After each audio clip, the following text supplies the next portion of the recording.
퍼포먼스와 정책 결정의 합리성 제고, 대선 공약과 국정과제의 이상과 현실이라는 주제로 시작됩니다.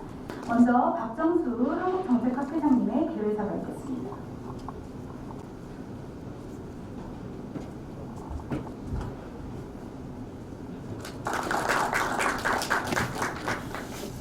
여러분 반갑습니다. 제가 이 마스크를 벗고 얘기를 해야 되는지 쓰고 얘기를 해야 되는지 고민을 많이 했었는데요. 어쨌든 이 환경이 이렇게 아직까지는 여유롭지 않아서 제가 마스크를 쓰고 이렇게 인사 말씀을 드린 것을 양해해 주시기 바랍니다.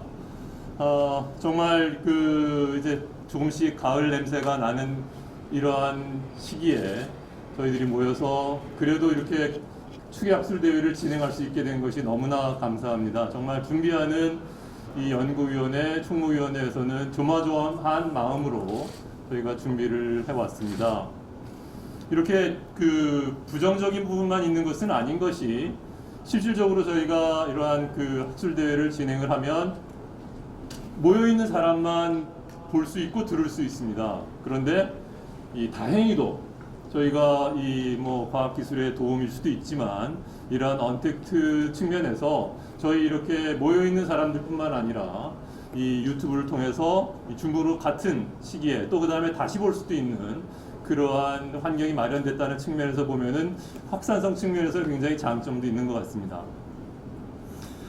저희가 참 환경이 녹록치 않다라고 얘기를 하는 것이, 지금 보면은 이 주변에서 보면 여기도 문을 닫았고 저기도 지금 문을 못 열게 만들고, 사람이 모여 있는 것도 통제를 하기 때문에 이 대한민국 경제가 정말 어려운 환경입니다. 우리나라 경제만 어려운 것이 아니라 세계 경제가 이 어려움의 국면에 있어서, 제가 지난 6월 달에도 이 뉴노멀이지 않느냐, 저희가 이제 여기에 적응해서 살아야 되는 것이 아니냐라는 고민을 했습니다만은, 이렇게 부정적인 부분만 있는 것은 또 아닌 것 같습니다. 무슨 말씀을 드리려고 하냐면은, 대한민국의 어떤 가능성 내지는 이 희망이라는 부분이, 여러분들 요즈마 펀드라고 들어보셨을 것 같은데, 이스라엘의 요즈마 펀드가 이 우리나라에 이 사무소를 두고 있습니다. 끊임없이 이 투자 대상을 이렇게 찾고 있는 그런 데인데요. 왜 한국에서 이렇게 희망을 보는가라고 얘기하니까, 지금 소위 얘기하는 구글이나 아니면 페이스북이나 이러한 부분들의 오리지널은 전부 다 한국에서 만들어졌다고 얘기를 합니다. 이 싸이월드도 그렇고, 사실은 그게 우리가 세계화를 못해서 그렇지, 이 아이디어나 처음에 씨앗들은 한국에서 뿌려졌고, 한국과 같이 이렇게 테스트베드를 끊임없이 유지하고 있는 그런 나라가 없다. 그래서 저희가 정말 이 미래를 걱정을 많이 하지만, 그럼에도 불구하고 희망이 있고, 우리 정책학계가 정말 근거에 기반해서 그냥 얘기하는 것이 아니라, 그냥 정치를 하는 것이 아니라, 이 정책을 만드는 데 있어서 과정 관리가 제대로 이루어지고, 그 부분이 분석과 평가가 이루어져서 이 결과를 낼 수 있는 합리적인 그러한 대안 마련 과정이 저희가 지원이 될 수 있다고 한다 그러면은, 아마 대한민국의 희망은 다시 이와 같은 어려운 시기에, 우리가 BC, A씨를 얘기하지만 애프터 코로나 시대에서도 이 빛을 발할 수 있으리라고 믿습니다. 지난 춘계학술대회 때는 저희가 이 의원 입법 이대로 좋은가라는 주제를 가지고 모여서 이 국정과제 세미나를 했습니다. 오늘은 저희가 이 대선이라는 부분이, 아직까지도 대한민국에 있어서는 대통령의 어떠한 정향이라는 부분이 미치는 그 힘이 어마어마하게 큰 그러한 사회이기 때문에, 대통령의 이 공약이, 그것이 이제 대한민국의 국정과제로 만들어지는 과정에 있어서 어떠한 과정 관리를 통해서 정말 성과를 볼 수 있는 그러한 국정과제로 거듭날 수 있는가라는 그러한 부분에 대해서 머리를 맞대고 고민을 하고 토론을 하는 그러한 이 시간을 가져보기 위해서, 이 정책 거버넌스와 정책 결정의 합리성 제고, 대선 공약과 국정과제 이상과 현실이라는 이 주제를 가지고 오늘 이렇게 추계학술대회를 개최하게 됐습니다. 여러분들 이 끝까지 이 오늘 기획 세션들, 그리고 뿐만 아니라 이 다시 볼 수 있는 그러한 기회가 있으니까 이 여러 세션들이 마련됐습니다. 오전에 7개 세션, 그 다음에 이제 오후에 6개, 그 다음에 그 두 번째 오후 세션에는 8개 세션으로 나눠서 많은 주제를 가지고 저희가 머리를 맞대고 있으니까 이 끝까지 참여하셔서 이 좋은 정책 만들기에 도움을 주시기를 부탁을 드리겠습니다. 고맙습니다. 다음으로 김영군 국회미래연구원 원장님의 식사가 있겠습니다.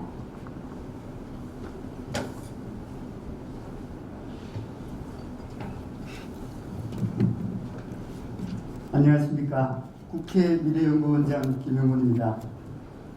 먼저 한국정책학회 주기학술대 개최를 진심으로 축하드립니다. 코로나19 상황에도 불구하고 디지털을 활용해서 온라인 발표와 토론회의 장까지 여신 것에 대해 깊은 경의를 표합니다. 처음부터 제가 알기로 이 정책학회를 끌어오신 노아준 교수님을 포함해서 조대엽 정책기획위원장님, 그리고 제가 아는 대한민국을 끌어가는 수많은 정책 전문가들을 같이 모신 자리에서 축사를 할 수 있는 기회를 주신 우리 박정수 학회 회장님께도 감사드립니다. 저 나름대로 정책학회 공부를 다시 해보았습니다. 한국정책학회는 30년에 가까운 자랑스러운 역사를 가지고 있습니다. 보다 나은 한국 사회 건설에 적극적으로 기여하게 될 것이라고 실은 1992년 학회의 설립 취지문에서 밝히고 있습니다. 실제로도 한국정책학회는 다양하고 유익한 정책 연구와 정책 제안을 통해서 더 나은 대한민국 건설에 지속적으로 기여해 왔습니다. 비록 적극적으로 참여하지 못했지만 저도 그 목격자 중에 한 사람입니다. 오늘 학술 행사를 통해서 대한민국의 더 나은 미래를 만드는 다양하고 질 높은 정책 아이디어들이 활발히 발표되고 논의되기를 기대합니다. 그리고 앞으로도 끊임없이 한국정책학회의 전문가 한 분 한 분이 대한민국의 밝은 미래를 만드는 데 소중한 정책 대안을 더 적극적으로 만들어 주실 것을 부탁드리고 기대합니다. 축사를 하는 김에 저희 연구원을 잠시 소개해 올리고 싶습니다. 제가 일하고 있는 국회 미래연구원은 국가 미래 전략을 설계하는 국회의 싱크탱크로서 2018년 5월에 설립되었습니다. 미래 환경 변화를 예측 분석하고 국가 중장기 발전 전략을 제시하는 것을 미션으로 하고 있습니다. 지난 8월 말부터는 브리프형 국가발전 전략 보고서를 만들어서 상시 서비스하고자 국가 미래 전략 인사이트를 격주로 발간해 오고 있습니다. 아마도 긴 안목으로 정책 연구를 하고 계시는 정책학회 전문가들께도 많은 도움이 될 것으로 믿습니다. 그리고 더 나은 국가발전 전략의 개발과 실행을 위해서 정책학회 전문가분들과 저희 국회 미래연구원과의 협력도 활발히 이루어지기를 소망합니다.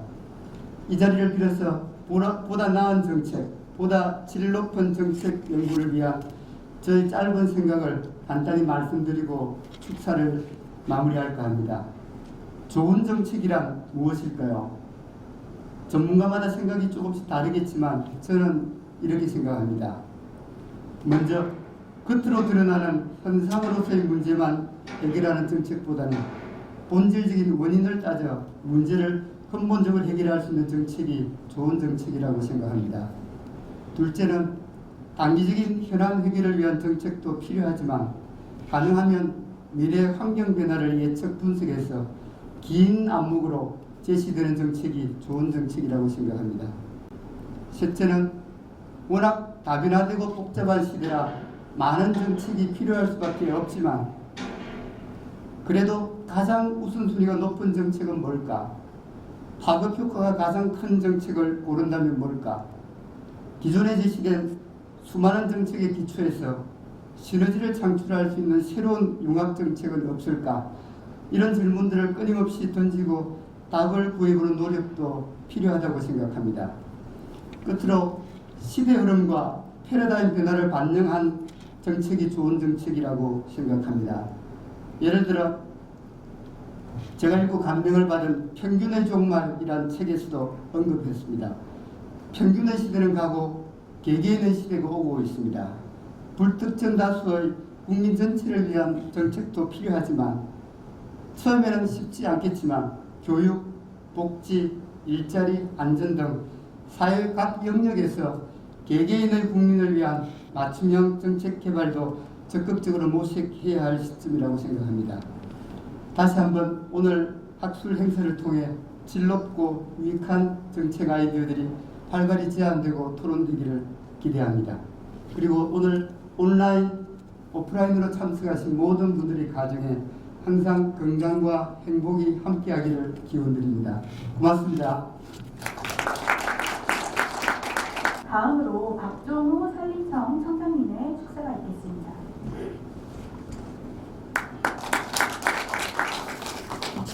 반갑습니다. 산림청 박정호입니다. 한국정책학회 추계 학술대회 개최를 축하드리며 지난 6월 한국정책대상 수상에 영예와 더불어 이번 학회에 축사를 할 수 있는 영광을 주셔서 감사드립니다. 1992년 설립 이후 보다 나은 한국사회를 건설하는 데 기여한 한국정책학회 그동안의 노고에 대해서 감사 말씀을 전합니다. 또한 박정수 회장님을 비롯한 7천여 명의 회원님들께도 감사를 드립니다. 아울러 이번 학회의 성공적인 개최를 위해 함께해 주시는 정책기획위원회 조대엽 위원장님과 국회 미래연구원 김현근 회장님을 비롯한 여러 공공기관과 부처 관계자 여러분들께 만나 뵙게 돼서 반갑습니다. 그리고 금일 한국정책학회 정책상을 수상하시는 김동건 청양 교수님과 박정현 대덕 부총장님께도 축하의 인사를 전합니다. 정책학은 우리가 직면한 사회 각 분야의 문제 해결에 필요한 바람직한 정책 결정을 역할을 하였습니다. 여러분들도 잘 아시다시피 경제적, 정치적으로 합리적이지 못한 정책 결정은 국민의 생활과 대한민국의 미래 발전을 저해할 수 있습니다. 이번 학회에서 정책 결정의 현실과 이상 사이의 간극을 좁히고자 대성공약과 국정과제, 이상과 현실이라는 주제로 토론회 장을 마련한 것으로 알고 있습니다. 이러한 한국 정책학의 노력들이 보다 나은 한국 사회를 만드는 데 기여할 것으로 기대합니다. 산림청은 1967년 개청 이래로 50년간 숲에 나무를 심고 가꾸는 정책을 주로 추진해 왔습니다. 이제는 국토의 63%인 산림위에서 자연휴양림, 치유해숲, 도시숲, 산촌 등 국민의 삶의 질 향상을 위한 사람 중심의 산림 정책을 펼쳐 나가고 있습니다. 사람 중심의 산림 정책은 사회적 경제적 가치의 선순환을 가져옵니다. 숲은 우리에게 맑은 물과 공기, 휴양 치유 공간을 제공하는 공공성을 가지고 있습니다. 이러한 숲이 공간적인 기반과 공공의 플랫폼이자 사회 구성원 간의 소통의 장으로서 코로나19로 지친 국민들의 쉼터이자 안식처 역할을 하고 있습니다. 지난 10여 년간 우리 산림청은 미세먼지 차단숲, 바람길숲, 학교숲, 도시숲 등 국민 가까이에서 산림정책을 확장시켜 나가고 있습니다. 특히 최근 이슈인 미세먼지 저감, 생활 속 녹색 인프라 확충 정책에 우선순위를 두고 있습니다. 이러한 점에서 이번 학회에 우리 산림청에서도 도시의 숲을 그리다라는 제목으로 세션을 준비하였습니다. 많은 관심과 성원을 부탁드리겠습니다. 우리 산림청은 산림에 대한 전문가 집단입니다. 산림에 대한 전문성 못지않게 다양한 분야와의 협력이 시너지가 발휘하는 데 굉장히 필요합니다. 여기 계신 학회 여러분들과 각 부처, 공공기관의 관심과 조언을 부탁드리겠습니다. 오늘 학술대회에서 논의하는 대성공약과 국정과제, 이상과 현실에 대한 논의를 통해 의미 있는 성과가 이루어지기를 기대합니다. 다시 한번 한국정책학회 추계학술대회를 개최를 축하드립니다. 나온 김에 우리 산림청의 최근 이슈에 대해서 하나 가지 말씀을 드리고 정책학회의 모든 주요한 고견을 좀 많이 주셨으면 고맙겠습니다. 최근에 이제 우리나라 산림의 3분의 2가 사유림입니다. 근데 이제 도시공원 일몰제가 이제 시행이 되면서 사유권 침해에 대한 이제 산림을 여러 가지 보전산지로 묶여져 있는 준보전산지는 거의 다 행위 제한이 없고 준보전산지로 묶여 있는 부분에 대한 사유권 침해에 대한 보상의 목소리가 굉장히 높아지고 있습니다. 그게 이제 한계에 이렇게 다다랐거든요. 그래서 저희들이 이제 임업 직불제를 지금 이제 농업이나 어업처럼 이렇게 추진을 하고 있는데 일단은 저희들이 TF를 구성해가지고 임업인들과 어떻든 합의를 어느 부분까지 줘야 되느냐는 합의인데, 지금 제가 제일 어려운 것은 이제 세 가지입니다. 임업 직불제도 임산물을 생산하시는 분들, 농업이나 수산업체를 하시는 분이 있고, 나무를 심고 가꾸시는 분에 대한 용인 분야가 있어요. 이제 그분들이 여러 가지 나무를 심고 베는데도 정부 규제를 받고 있고, 또 한 가지는 이제 보호구역으로 묶여 있는 산에 대한 이제 사유권 침해에 대해서 이제 공익성이라든가 하는 이런 부분에 대해서 어느 분야를 우선할 거냐. 그러니까 세 분야를 다 주기에는 재정적 부담이 매우 크고, 기재부에서도 작년에도 그 논의를 하다가 이제 좀 정부 재정을 앞으로 점점 늘려나가는 쪽으로 해야지, 처음서부터 모든 분야를 어떻게 해나갈 거냐 하는 그런 부분은 많은 고민이 필요하다라는 게 이제 재정당국의 또 입장이고, 그래서 사실은 우리 이제 산림청만의 힘 가지고는 안 되고, 우리 저 정책학계에 많은 우리 전공하신 분들께서 많은 의견을 주시면 우리가 앞으로 그 사유림 소유자들에 대한 어떤 이런 요구를 어떻게 잘 이렇게 타협해서 입법 과정을 통해 가지고 직불제를 마련하는가가, 제가 아마 언제까지 산림청장을 할지는 모르겠지만 남은 기간 동안에 제가 가장 크게 극복해야 될 현실 과제인 것 같습니다. 이런 부분도 기회가 되면 사석에서나 공적으로 한번 논의를 해주셨으면 고맙겠습니다. 고맙습니다. 네, 먼저 정책 대상 선정위원장님이신 유금록 군산대 교수님께서 정책 대상의 의미와 선정 절차에 대해서 말씀해 주시고 정책 대상을 공표해 주시겠습니다.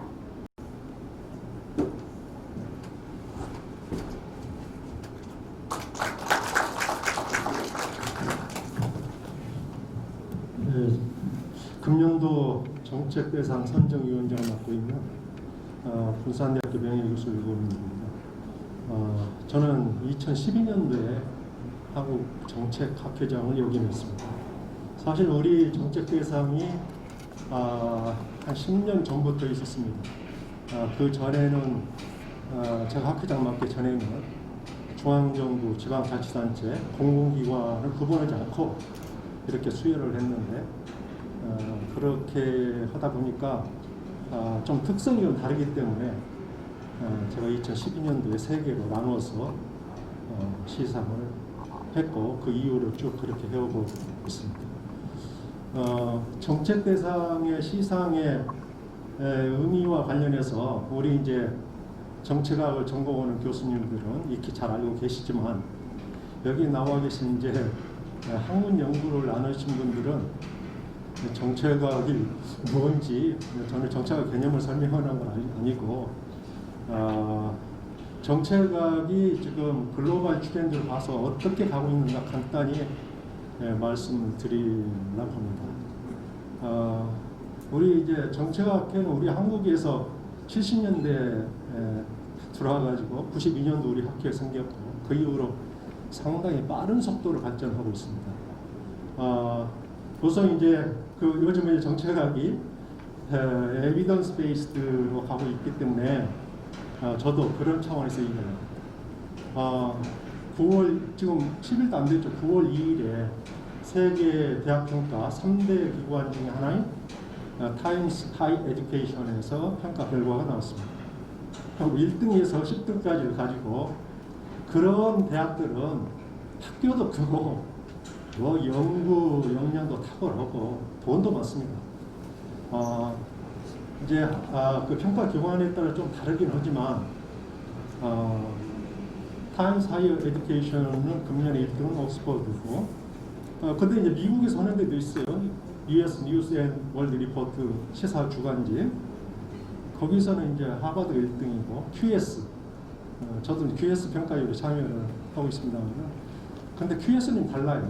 실적이 50%, 레퓨테이션이 50%예요. 그런 QS 결과는 좀 후원 결과를 가지고 있습니다. 그 이제 중간 정도 균형을 맞추고 있는 데가 이제 타임스 하이 에듀케이션이고, QS를 빼놓고는 그 3대 기관 외에도 다른 뭐 서너 개 기관에서 발표하는 게 있습니다. 전부 다 100% 데이터가 있습니다. 어디 숨는다기도 숨을 데도 없어요. 데이터를 지금 세계 데이터베이스나 평가결을 다 보고 있기 때문에 저는 이제 93년, 94년에 하버드 예일에서 연구를 하면서 깜짝 놀랐어요. 특히 하버드 케네디 스쿨 엄청난 프로그램을 가지고 있고 정말 행정학 중심으로 우리가 한국에서 해왔는데 뭐 행정학 좀 찾아보기 힘들었어요. 굉장히 정책 중심으로 가고 있고 많은 이제 고민을 아주 예의주시해 왔습니다. 그간의 추세를 2016년에 옥스퍼드 가서 1년 연구원에서 유럽은 어떻게 할까? 그런 게 상당히 관심사였는데 10년 전에 옥스퍼드에 생겼습니다. 정책대학원이 스쿨 오브 거버먼트가 정책 중심이다. 뭐 퍼블릭 매니지먼트를 안 넣는다는 얘기 아니에요. 그런 교수는 소수고 대부분이 정책 중심으로 가고 있다. 이번에 스탠퍼드가 2등을 했는데 스탠퍼드가 막강한 대학이죠. 그런데 아쉽게도 아직 정책대학은 없습니다. 석사과정은 이제 조인트 프로그램으로 운영되고 있고 3위가 하버드에 됐는데 하버드에 지금 케네디 스쿨은 엄청나게 하고 있습니다. 제가 작년에 그 홈페이지 한번 들어가 봤는데 교수가 180몇 명이에요. 그렇게 번창을 하고 있고 실제 정책 중심으로 한다. 물론 거기도 퍼블릭 매니지먼트를 하는 교수들이 한 서너 명 있는 것 같아요. 그렇지만 뭐 실제 정책을 중심으로 한다고 해서 대충 뭐 문제점 현안 분석 그런 게 아니라 학술적으로 과학적인 분석을 통해서 대안 제시하는 그런 훈련을 시키고 있습니다. 그 다음에 이제 칼텍, MIT는 이제 공과대이잖아요. 어떤 칼텍, MIT가 4, 5등 했고 6등이 캠브리지인데 캠브리지는 아직 정책대학은 없습니다. 7등이 버클리죠. 버클리 정책대학은 있죠. 일찍 생겼죠. 근데 요즘 이름이 바뀌었더라고요. 골드만 스쿨 퍼블릭 팔리시 명칭이 말해주는 것처럼 굉장히 정책 중심이다. 그 다음에 예일이 8등인데 예일이 좀 공대가 좀 취약해서 8등을 하고 있는데 예일에 왜 없을까 상당히 나는 불만도 있었고 그러는데 드디어 작년에 예일대 총장이 4월달 발표를 했어요. 2022년 가을 학기부터 박사과정 오픈한다고 약 2억을 펀딩해서 2억이면 2,400억이에요.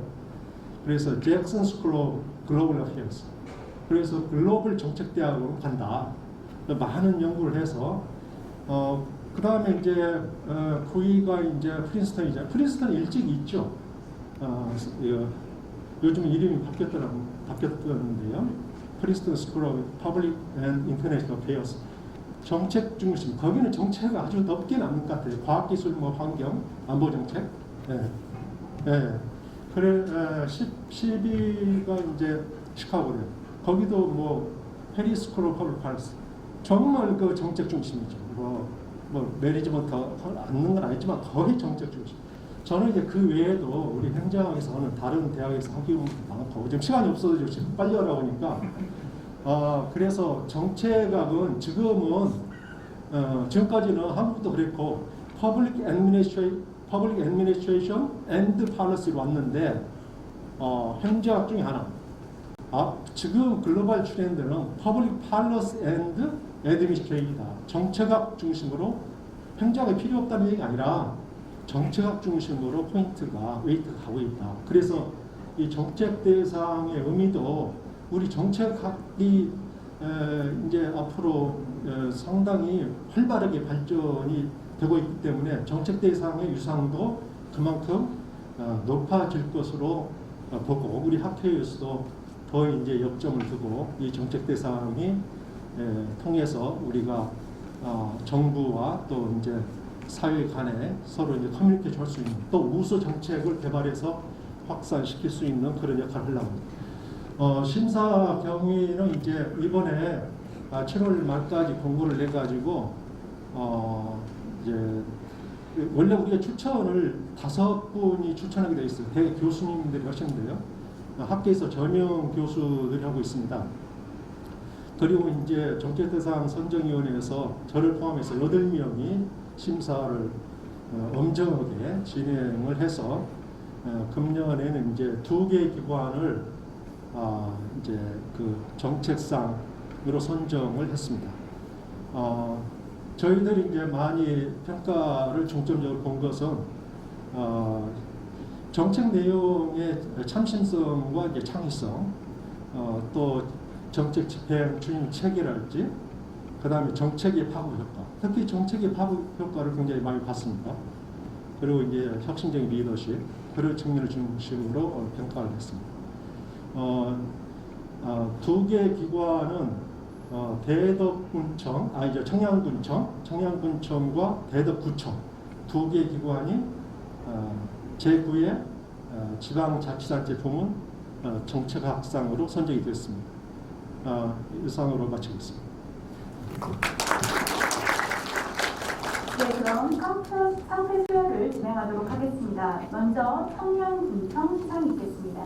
청양군청 김동군 군수님 앞으로 나와주십시오.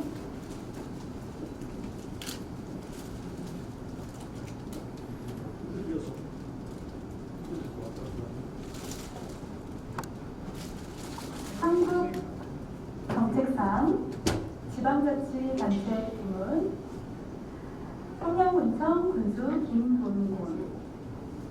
기여는 진취적인 공직감과 탁월한 지도력으로 지방자치단체의 사업과 정책의 성과를 높이는 데 크게 기여하였습니다.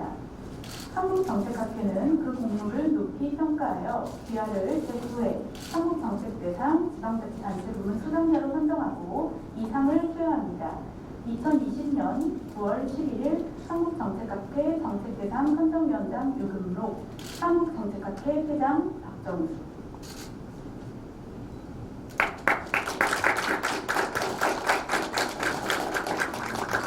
네, 잠시 기념 촬영이겠습니다.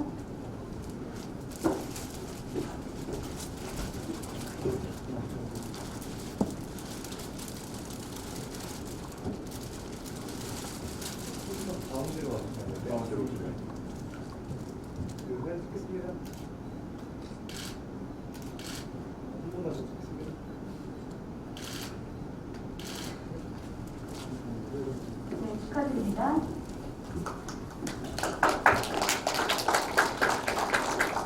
네, 이어서 대덕구청 시상이 있겠습니다. 박정현 구청장님 앞으로 나와주세요.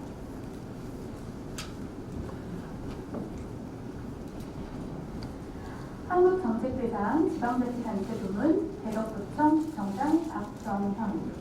기여는 진취적인 공직감과 탁월한 지도력으로 지방자치단체의 사업과 정책의 성과를 높이는 데 크게 기여하였습니다. 한국정책학회는 그 공로를 높이 평가하여 기여를 제9회 한국정책대상 지방자치단체 부문 수상자로 선정하여 이 상을 수여합니다. 2020년 9월 11일 한국정책학회 정책대상 선정위원장 유금록, 한국정책학회 회장 박정수.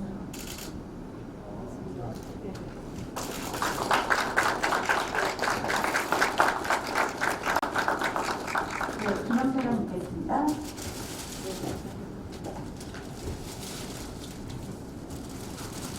가운데로 오시죠.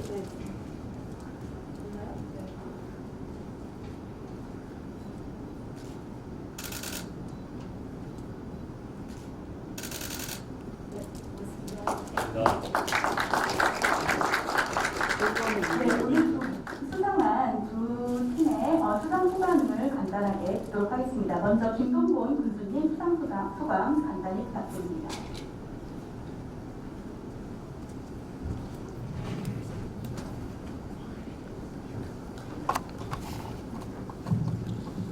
네, 반갑습니다. 저는 충남 청양군수 김동곤입니다. 우리 한국정책학회에서 큰 상을 제게 주셨는데요. 너무 기쁘고 감사하는 말씀을 드리고, 특히 우리 한국정책학회 선정한 유금록 우리 위원장님, 그리고 박정수 우리 학생님께 고맙다는 인사를 드립니다. 네, 우리 충남 청양을 아마 우리 서울에서는 잘 모르실 거예요. 우리 도시민들한테 충남 청양하면 떠오르는 어떤 단어가 떠오르냐 이렇게 설문을 조사를 해봤더니 고추 그리고 칠갑산이더라고요. 네, 맞습니다. 우리 청양 천 중심에 칠갑산이 위치해 있고 또 고추와 부기자로 유명한 그런 지역입니다. 또 청양은 분지예요. 밤과 낮의 일교 차이가 심해서 고추, 고기자는 물론이고 모든 과일이 당도가 좋습니다. 아주 맛이 좋고요. 네, 오늘 제가 이제 기준가격 보장제 이 정책을 가지고 대상을 이제 받았는데요. 우리 청양은 32,000의 조그만 농업군이고 전투적인 농업군입니다. 농업을 빼놓고는 아마 다른 정책을 추진하기 어려울 정도로 아주 농업에 좀 집중을 하고 있다 그런 말씀을 좀 드리고요. 특히 푸드플랜 정책을 집중적으로 추진하고 있습니다.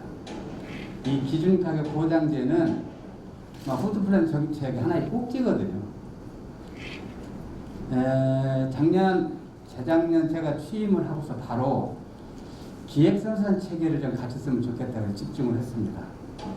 이게 뭐냐면 푸드플랜 이 정책이 중소영세농을 위한 정책이거든요. 그래서 소량 다품목에 많은 생산을 해야 되는데, 그리고 특히 우리 청양 군민 물론이고 도시민에게 정말 안전한 먹거리를 어떻게 제공할 것이냐, 그게 좀 집중을 했습니다. 그래서 저희들이 그 친환경 농업을 확대를 하려고 집중을 했는데, 사실 친환경 농업이 쉽지 않은 정책이에요. 일반 관행 농업에서 친환경 농업으로 이렇게 전환하는 데는 보통 3년 내지 5년이 실패할 확률이 높고, 그래서 그냥 친환경 농업을 권장할 수가 없어서 그런 가격을 보장해주자. 그래서 우리가 36개 품목에 대해서 생산비, 또 역정 이윤 등등을 고려해서 가격을 정했습니다. 그 가격 이하로 농산물 가격이 떨어질 경우에는 그 가격을 최악만큼 보전해주는 그런 정책입니다. 예, 앞으로 정말 우리 안전한 그런 먹거리, 우리 청양에서 더 많은 농산물을 생산할 수 있도록 최선의 노력을 다하겠습니다. 우리 여기 계신 여러분들, 아직까지는 청양을 잘 모르셨지만 관심을 갖고 잘 지켜보십시오. 우리 청양이 어떻게 변하는지, 우리 청양 농업이 어떻게 변하는지 꼭 보여드리겠습니다. 오늘 정말 좋은 이런 상을 주셔서 너무 감사하고, 이걸 계기로 해서 열심히 하겠다는 말씀 마치겠습니다. 고맙습니다.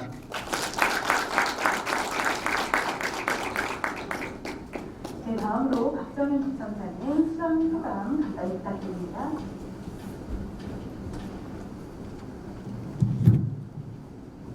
네, 안녕하세요. 내 삶이 달라지는 행복대도 박정현 국장사입니다. 반갑습니다.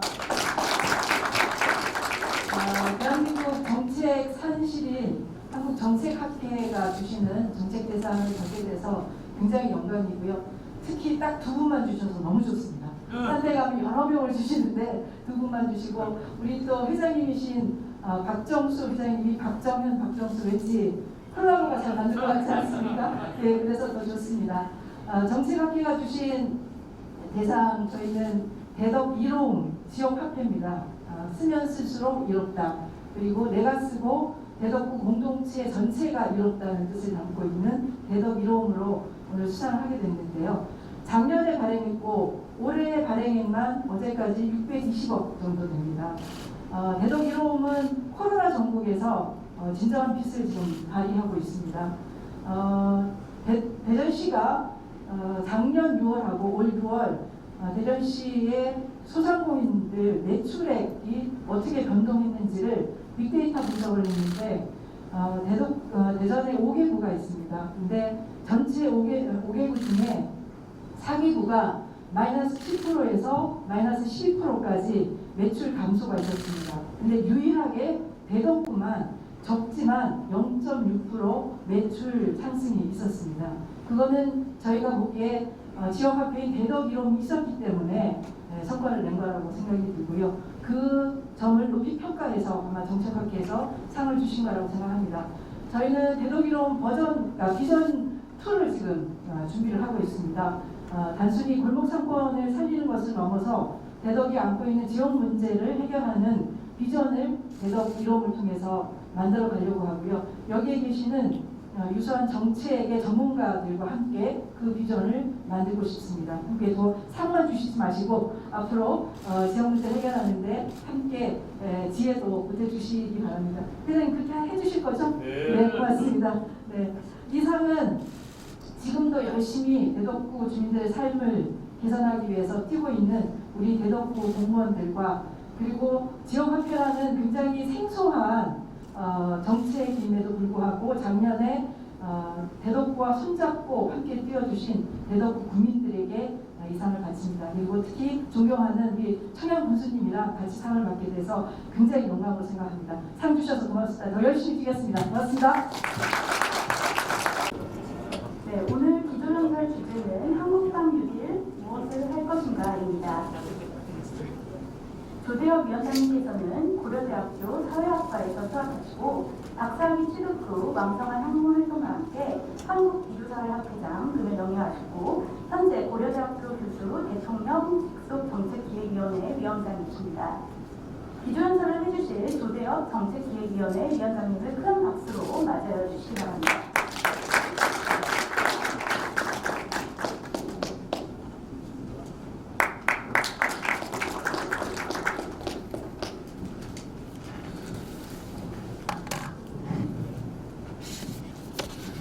예, 여러분 반갑습니다. 이 마스크를 끼고 하니까 굉장히 저도 불편하고 보고 계신 여러분들도 불편하실까 생각하는데 지금 한참 좀 줄어드나실 때만 어제 하루 또 조금 늘어나고 그래서 감내를 해야 될 것 같습니다.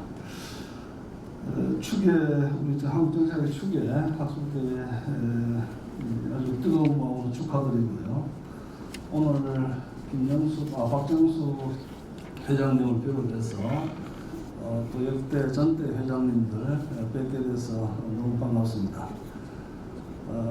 특히 또 오늘 두 분의 한국정책 대상을 시상하신 우리 대덕구 청장님, 청년 교수님 아주 깊이 축하드리고요.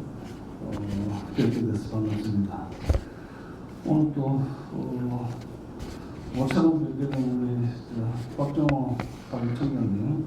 근데 아까 두 분이 박정자 돌리면 세 분이신 것 같아요. 오늘 정치학회가 문중에서 운영을 하십니다. 박정자님 아주 오랜만에 오늘 반갑습니다. 또 우리 국회 미래연구원장님 반갑습니다. 오늘 제가 드릴 말씀은 시간이 그렇게 많지 않은 것 같습니다만 우선 우리 정책기획위원회가 이제 일상적으로 하는 일은 정부 초기에 만들어진 100대 정책 과제를 부처들하고 협의해서 점검하고 피드백을 만들고 이런 이제 절차를 밟는 것이 일상적인 일들입니다. 그런데 올해 들어서는 아시겠습니다만 이 코로나 사태가 닥치면서 코로나 이후부터 코로나19 발생 이후부터 포스트 코로나 시대다라는 기존 속에서 우리 사회에 어떤 변화가 있고 어떤 전망을 할 수 있고 또 세계 사회는 또 어떻게 전망할 수 있는가라는 지금 현재의 아주 급박한 과제를 받고 고민을 집중적으로 해서 이제 지금 TF 결과 보고서가 계속 나오고 있는 상황입니다만 또 아시는 바대로 7월 14일 날 한국판 유교일에 대한 국민보고대회가 있었습니다. 그래서 이게 발표가 되고 나서 아시다시피 굉장히 언론에서 걱정들을 많이 하고 빠진 부분, 부족한 부분 이런 데 대한 얘기들이 많이 있었습니다. 그래서 저희 위원회에서 그런 부분들을 좀 취합해서 대통령께 한국판 뉴딜이 아까 한 분 말씀하셨습니다만 좀 지당해가는 개념으로 본다 그러면은 이것을 지속적으로 보완하고 해나가는 이런 과정으로서 우리 위원회가 드릴 수 있는 자문의 방향, 이건 오늘 처음으로 한국정치학회에서 말씀을 드릴 기회를 갖게 됐습니다. 그래서 우리 위원회 내부에서 학교 가서 이건 먼저 말씀을 드려도 됩니까? 라는 문제 제기들이 있었습니다만은 정책학회니까 이런 부분들을 먼저 좀 공유를 하는 것도 의미가 있지 않겠냐라는 얘기를 하고 제가 왔습니다. 대체로 이게 7월 14일 날 기재부를 중심으로 이제 발표가 된 내용들은 주로 세부 정책 과제를 중심으로 해서 10개 그리고 20개 세부 과제 이렇게 제시가 됐습니다만은 저희들이 생각하는 것은 한국판 뉴딜이 훨씬 더 큰 폭의 우리 사회를 전환시켜낼 수 있는 이런 계기로 만들어야 된다는 생각을 가지고 있습니다. 그래서 오늘 주제를 또 뭘 해야 될까 하는 걸로 잡고 우선 한국판 뉴딜이 우리 사회를 코로나에 대응해 나가는 포스트 코로나, 그러니까 코로나 방역 위기에 대응해 나간다라고 하는 단기적인 측면에 혹 이게 또 장기적이 될 수도 있는 거겠죠. 그런 과제들 뿐만이 아니라 훨씬 더 근본적으로 우리 사회를 바꿔야 된다는 일종의 거대전환의 과제로 한국판 뉴딜을 본다는 것을 말씀드릴 수가 있겠습니다. 보시는 바대로 코로나 충격 이후에 우리가 빠르게 회복을 해야 되는데 보다시피 이런 경로를 통해 가지고 회복이 될 수가 있을 건데 만약에 이 계곡이 깊고 회복력이 약해서 경로 C 정도로 간다 그러면 우리는 굉장히 어려운 상황으로 가게 될 것이다. 그리고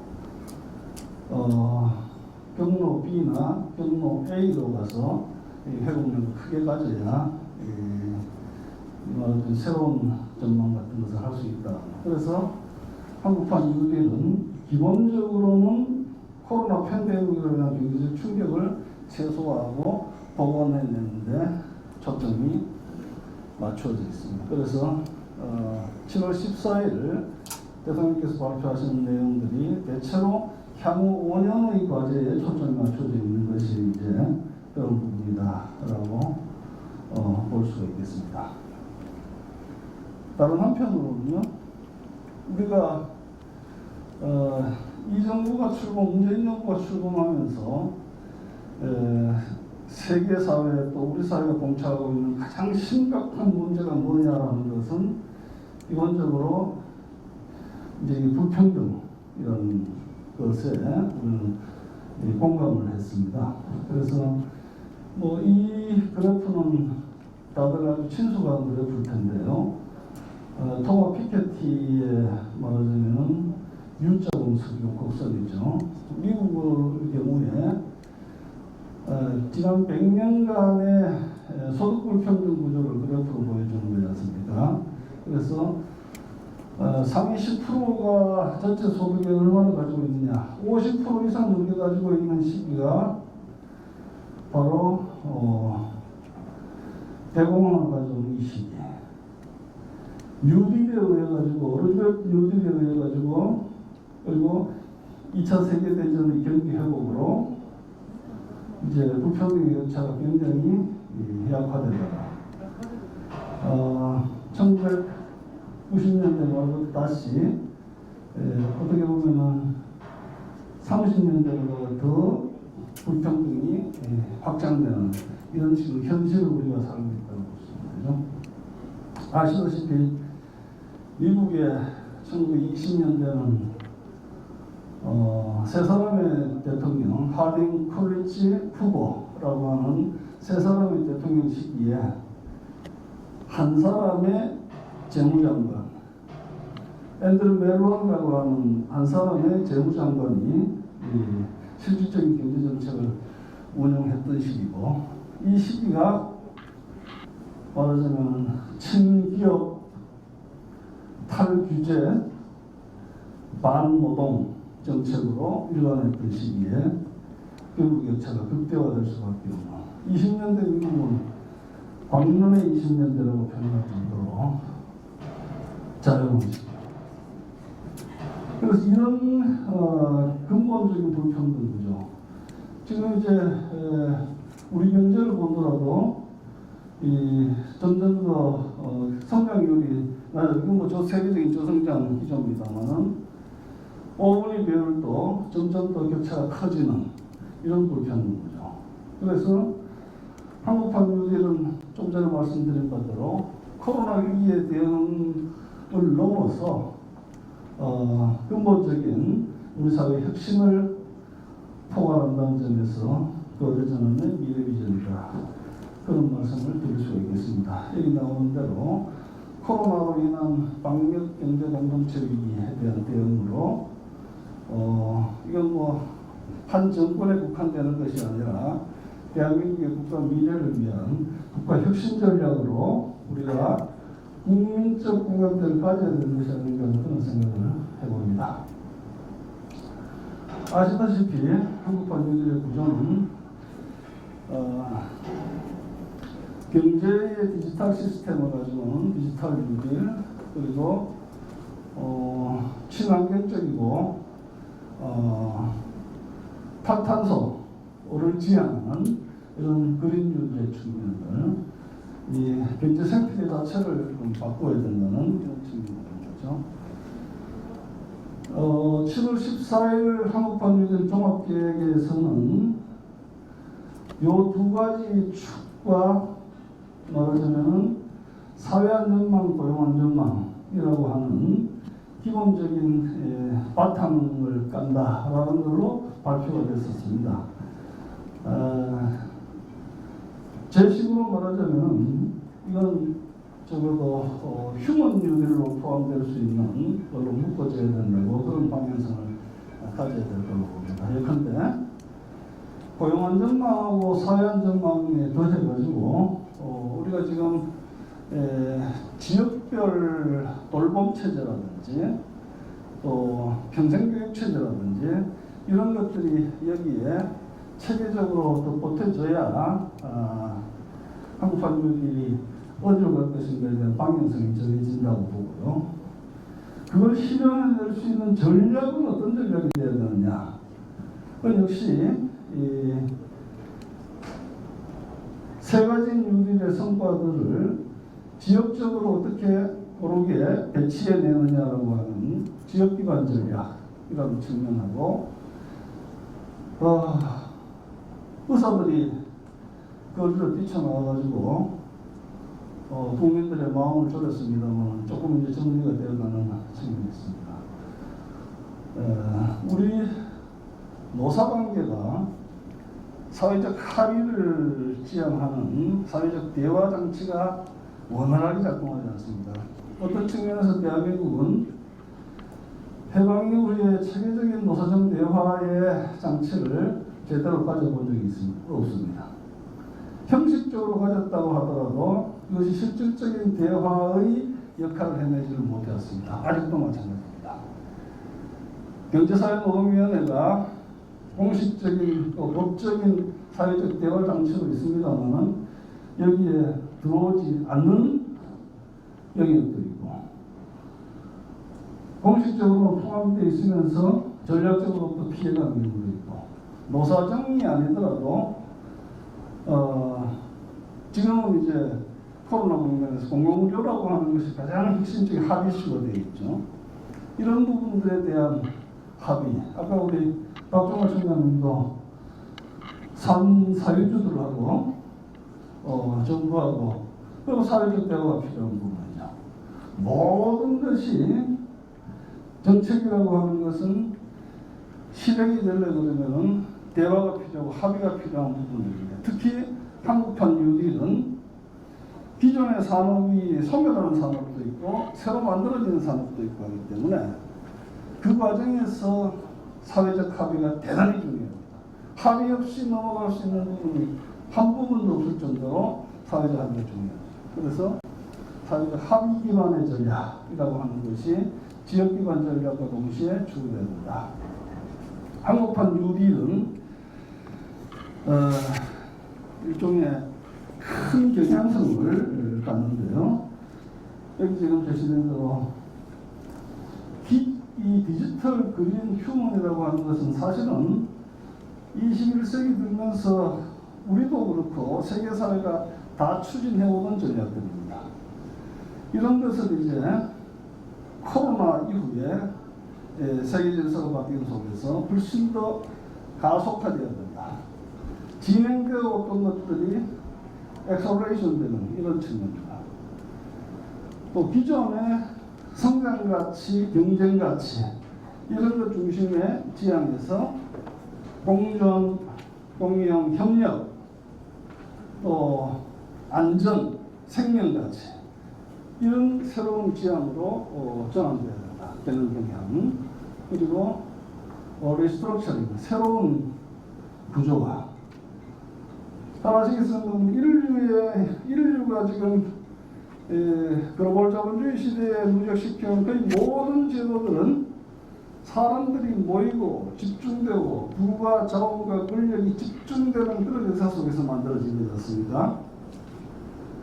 이것이 오늘 우리가 회의하고 있는 것과 비대면 질서로 바뀌고 이건 이제 집중 구조에서 탈집중 구조, 분산 구조, 비대면 구조 이렇게 대부분의 영역들이 전환되는 그런 새로운 구조의 측면을 말씀드릴 수가 있을 것 같습니다.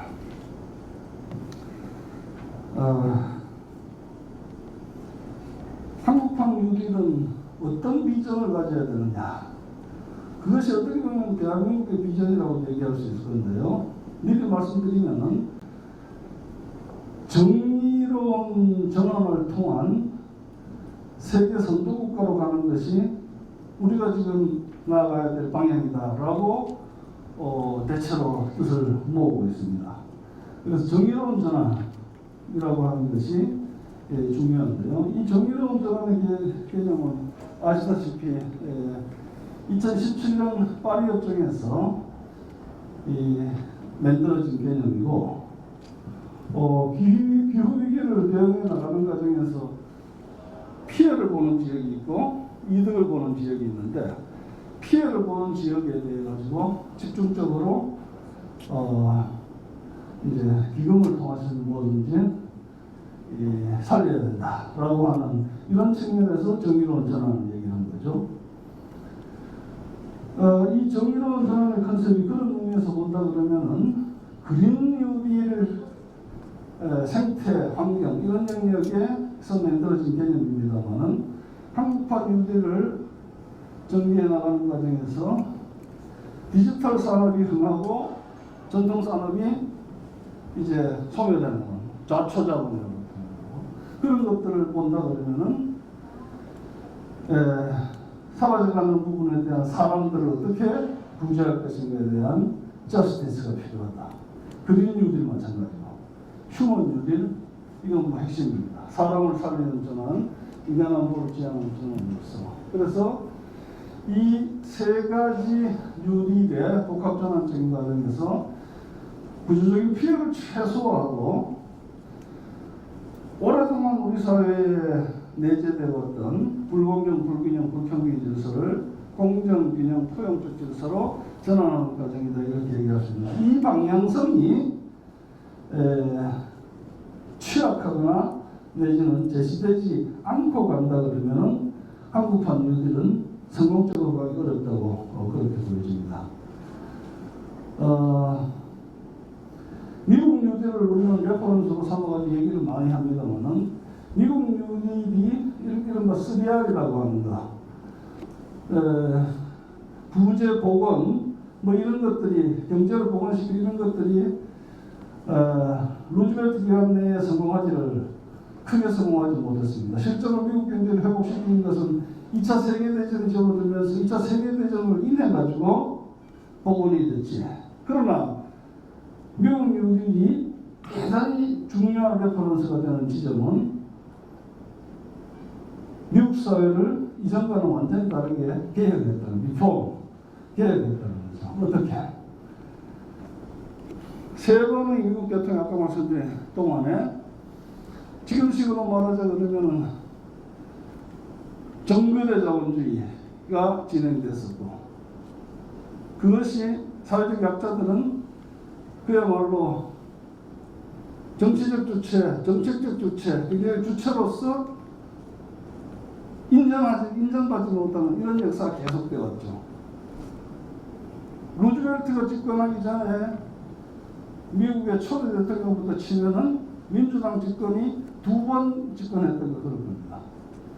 루즈벨트 이후부터 민주당이 집권하게 됐는데, 어쨌든 이런 속에서 가장 뚜렷한 것은 이른바 와그너법이라고 얘기하는 미국 노사관계법하고 사회보장법이 이때부터 시작됨으로써 이것이 시작했다고요. 루즈벨트가 볼셰비키라고 또는 사회주의라고 공산주의자라고 온갖 욕을 다 먹었지 않습니까? 미국 사회가 그로 인해 바뀐 거죠.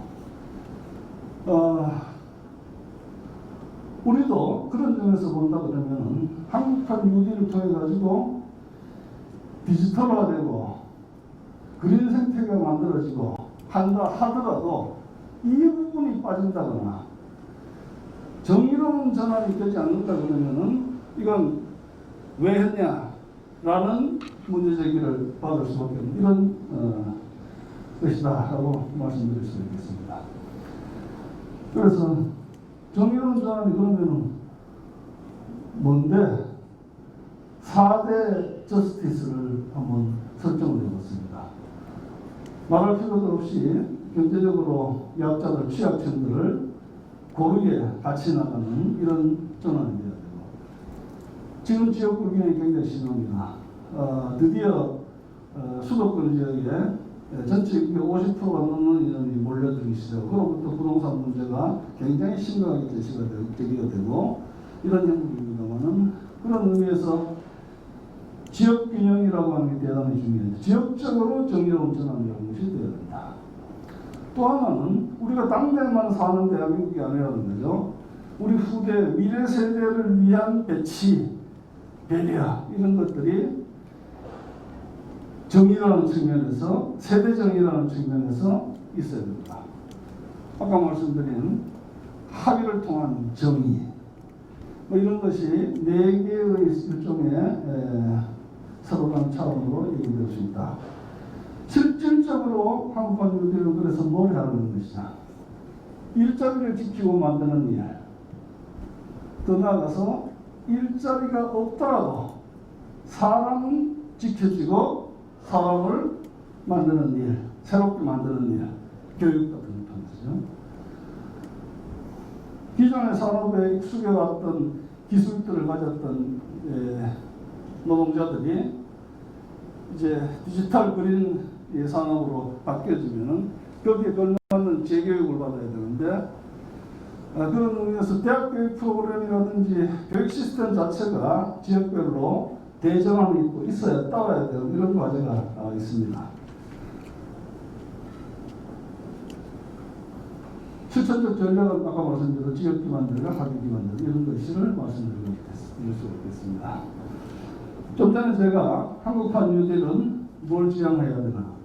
정의로운 전환을 통해서 세계 선도성을 만들어야 된다라는 말씀을 드렸는데, 새로운 세계 질서 속의 세계 선도성이라는 게 뭐냐?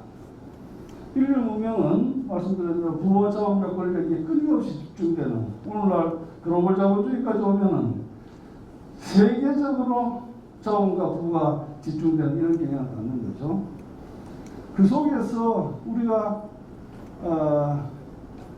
서열화된 세계 질서를 추구해갖고 그걸 해야 될 일로 해갖고 그걸 끊임없이 추격해가는 시대를 살아왔던 거죠. 그래서 이른바 선진국, 선진화 패러다임으로 국가 간의 서열화 돼요. OECD 회원국, 또 세계은행 제시하는 부국, 뭐 등등 해서 대부분의 국제기구가 선정하고 있는 세계 매리국가라고 하는 것은 경제적인 부라는 것을 1차적으로 생각을 했던 거죠. 그 외에 2차 세계대전 이후에 냉전 시대에 이 진영, 이념의 패러다임에 따라 가지고 제1세기, 제2세기, 제3세기 나눠지고 어느 쪽에 붙느냐에 따라서 달라지는 이런 서열화되는 거죠. 이런 것이 이제 일반적이었다고 본다 그러면 포스트 코로나 시대의 비대면적 질서의 전환이라고 하는 것은 그동안에 집중화되어 있던 성장경제 체제가 더 이상 성장을 목표로 할 수 없는 지속 가능성을 목표로 할 수밖에 없는 그런 의미에서 실패적인 측면입니다. 코로나 이후에 시장화된 이 서구의 의료생명안전체제가 실패라는 것이 확인됩니다. 고도로 개인화된 정치사회 질서가 실패했다. 이런 것들이 이제 기존에 우리가 따라가왔던 선진국들이 더 이상 우리의 레퍼런스가 되기 어렵다라는 현실을 드러냄으로써 선진국 패러다임의 무용성이 부각된다. 이런 측면들이 있습니다. 아무리 발달된 기술문명, 경제적 구호 이것이 확보되어 있다고 하더라도 그 구성원들이 정말 무력하게 시체가 되어서 실려나가는 이런 것들을 본다 그러면요, 우리가 추구해왔던, 우리가 따라왔던 질서라고 하는 것이 어떤 의미가 있는 것인가에 대해서 우리는 성찰해야 될 시점이 되었다는 거죠. 그래서 지금 현재 본다 그러면 불확실성, 그 지구적 규모로 위기, 지구적 위기. 우리가 살아가는 지구 공동체의 미래가 어디로 가야 될 것인가? 50일 동안 내리 물폭탄을 맞은 적이 우리나라에서 있었습니까? 올해. 거기다가 산불 많이 났죠? 이런 것들. 이게 이제 위기 가지수로 본다면 크게 핵위기, 이것은 핵발전까지 포함한 핵위기, 교역질서의 위기, 우리 이 하늘 통상 마찰 통과된 그런 위기를 겪었죠. 기후위기, 코로나 팬데믹, 이런 것이 이제 이 위기를 넘어서야 되는 것이 어느 나라가 과거와 같은 선진국이 이런 것들을 이끌어 나갈 수 있는 이런 게 안 된다는 거예요. 그래서 새로운 표준이 요구된다는 측면.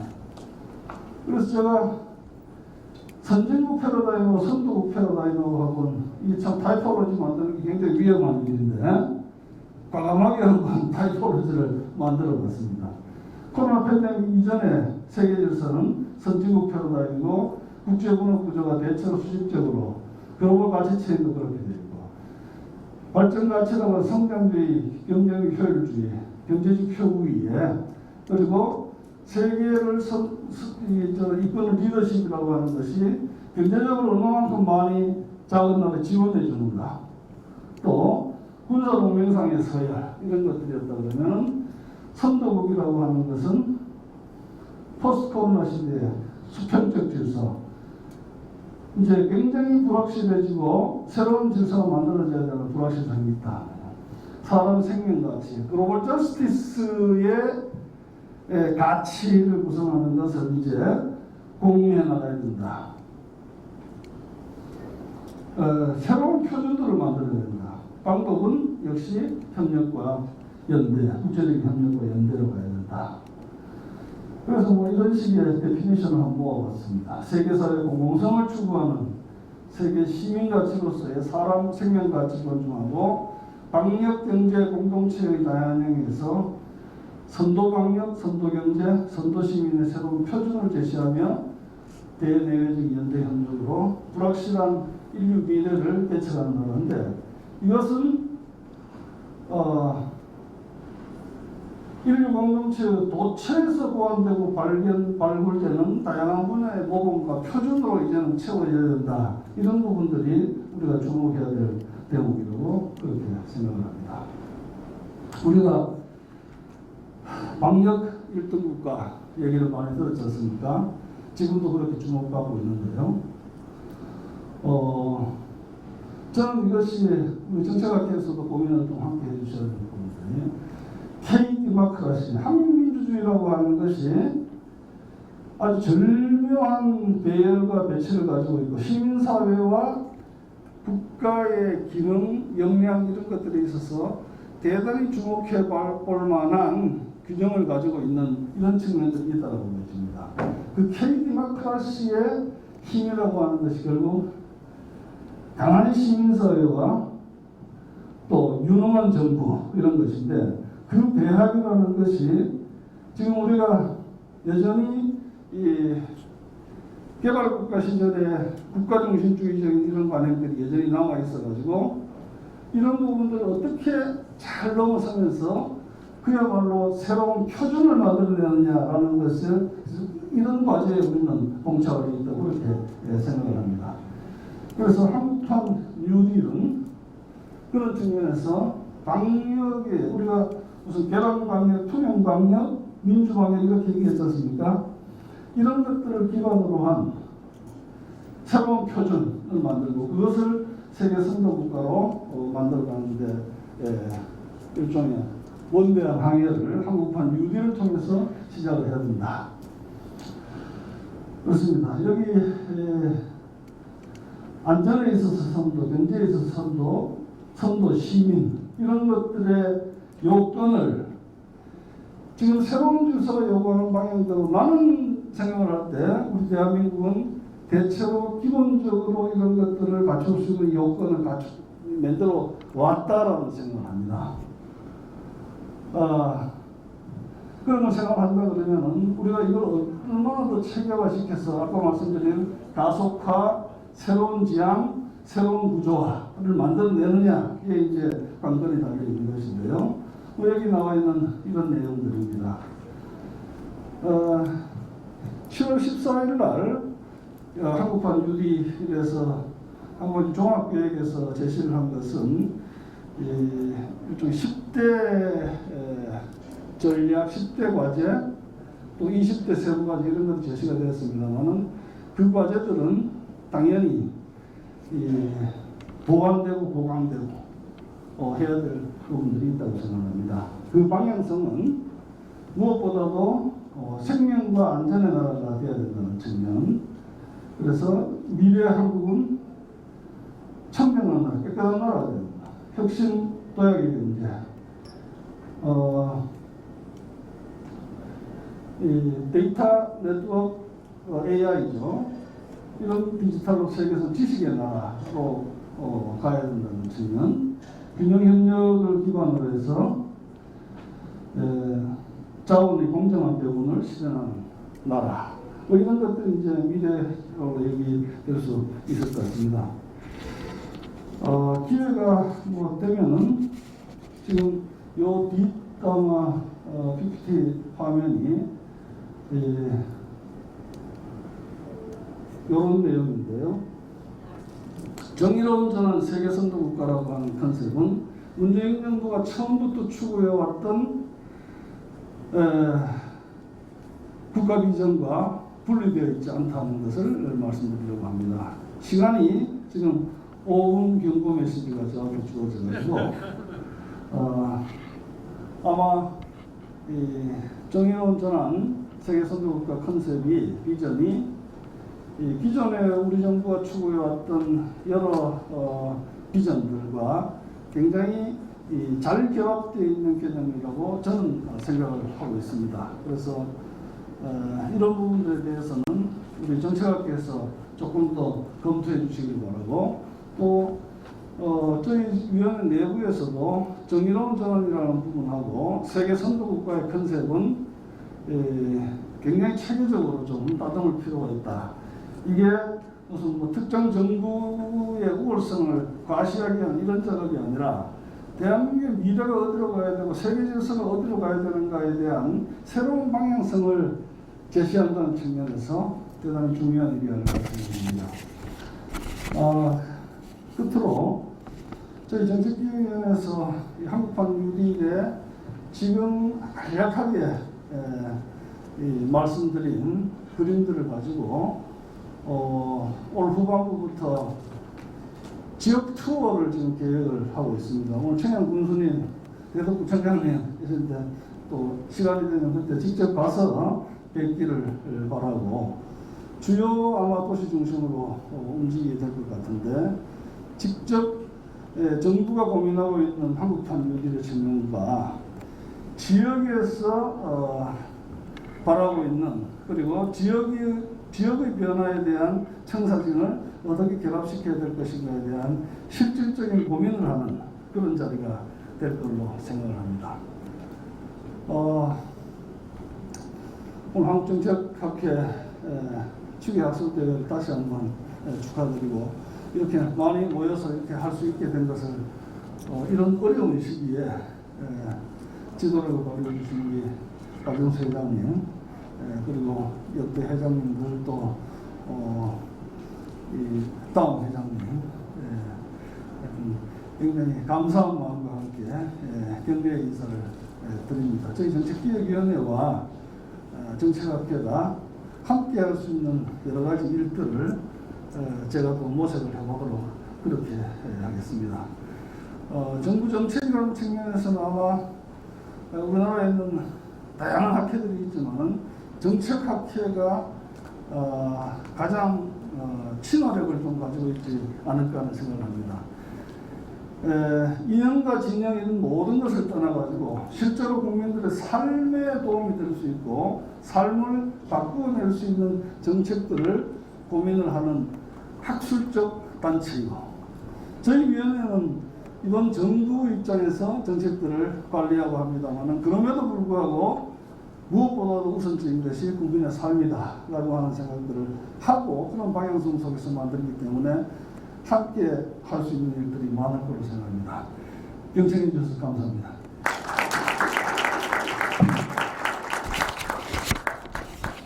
네, 지금까지 조대엽 위원장님의 기조연설이 있었습니다. 이것으로 개회식, 시사식 그리고 기조연설을 모두 마치도록 하겠습니다. 이어서 진행되는 추계학술대회 기획 패널 및 다양한 세션에도 많은 참여를 부탁드립니다. 감사합니다.